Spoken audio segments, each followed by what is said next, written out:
Pour l'installer, je me suis servi Google Play, le Play Store. Voilà. Alors pour cette appli, il y a plusieurs marques. Mais pour cette marque-là, vous allez dans Google Play, vous faites un compte, si vous n'en avez pas, si vous n'avez pas un compte Gmail, vous faites application, vous faites catégorie, ce sera plus simple pour le trouver parce que des fois il a tendance à filtrer les applis.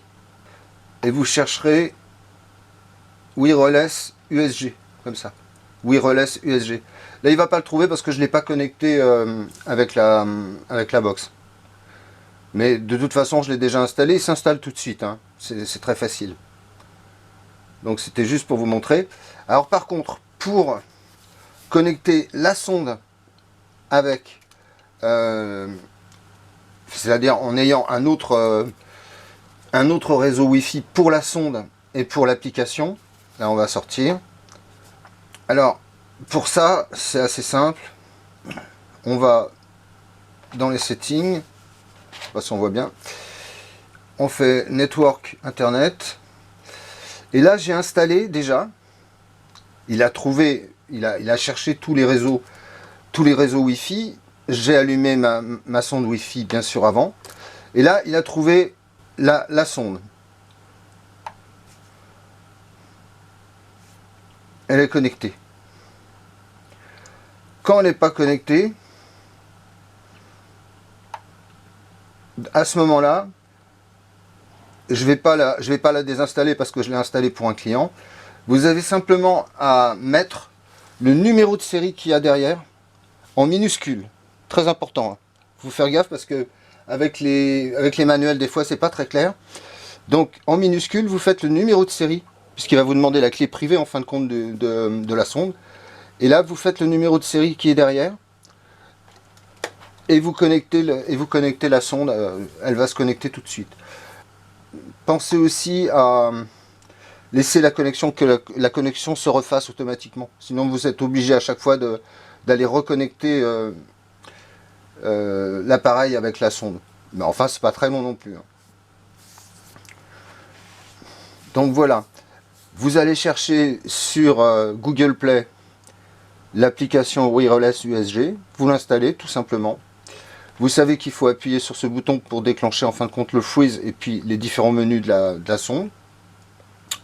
Il vous faut bien sûr connecter votre tablette avec la sonde. Une fois la sonde allumée, il va reconnaître le réseau et ensuite vous mettez votre clé privée qui est le numéro de série de la sonde en minuscule. Et là ça fonctionnera très facilement.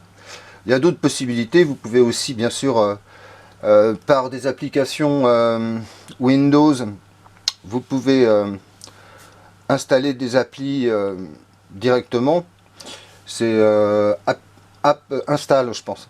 Vous pouvez installer des applis directement dans le dossier de l'Android. Il faudrait que je vois quel dossier c'est.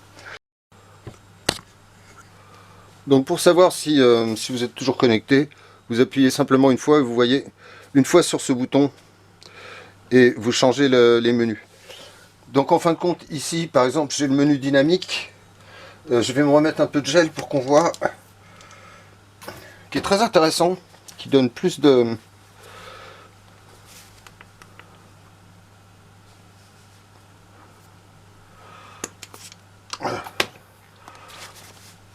donc le menu de gauche c'est en fin de compte les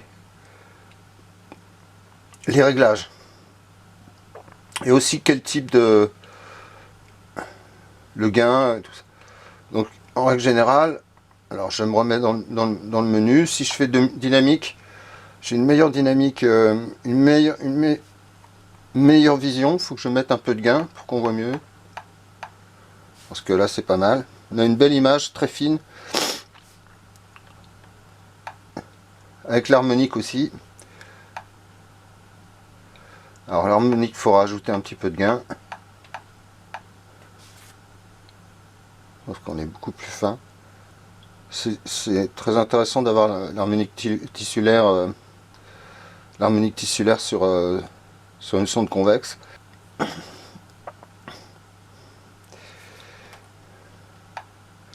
Alors on peut passer aussi en mode BM pour faire un temps mouvement. Et on peut changer la ligne de sample pour obtenir un tracé. Dans le menu papier, vous savez comment régler éventuellement la vitesse. On va revenir en mode B. On revient en mode B. Vous avez le focus, mais je trouve que c'est pas une fonction extrêmement importante. Vous pouvez agrandir bien sûr l'image, hein, jusqu'à qu'on voit, vous voyez, l'aponévrose et puis les parts de la paroi abdominale dans le premier centimètre. Et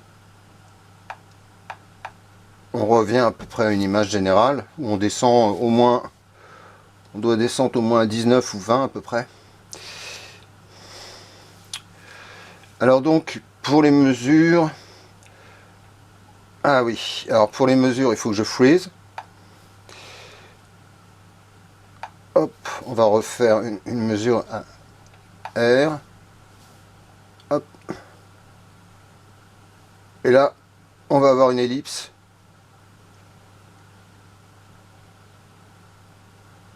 Ouais. Voilà. Ellipse. Et là, j'ai mon R en centimètres et la circonférence. Vous faites clear, vous sortez. Donc vous avez les annotations aussi. Vous avez les annotations. Vous avez aussi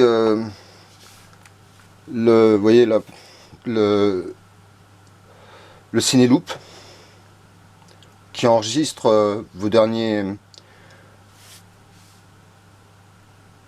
scans. Donc on avait parlé des annotations patients.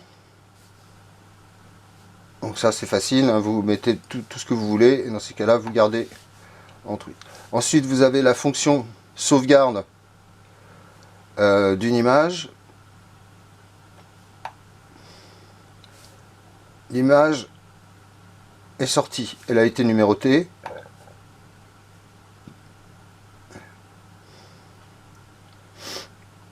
Et là il enregistre le Cineloop.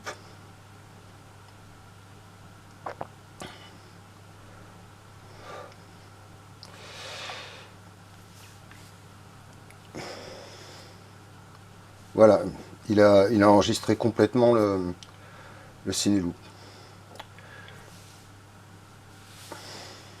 Une fois que vous avez sauvegardé les images, vous avez simplement à aller dans Documents, dans File, et là vous avez vos images et vos vidéos. Voilà. C'est assez facile, vous sortez. Donc c'est très facile de retrouver le dossier image. Vous pouvez l'exporter sur un PC ou un Mac par USB.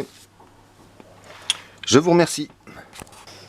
Maintenant je vais vous montrer comment on connecte et comment on installe au fond la sonde. Alors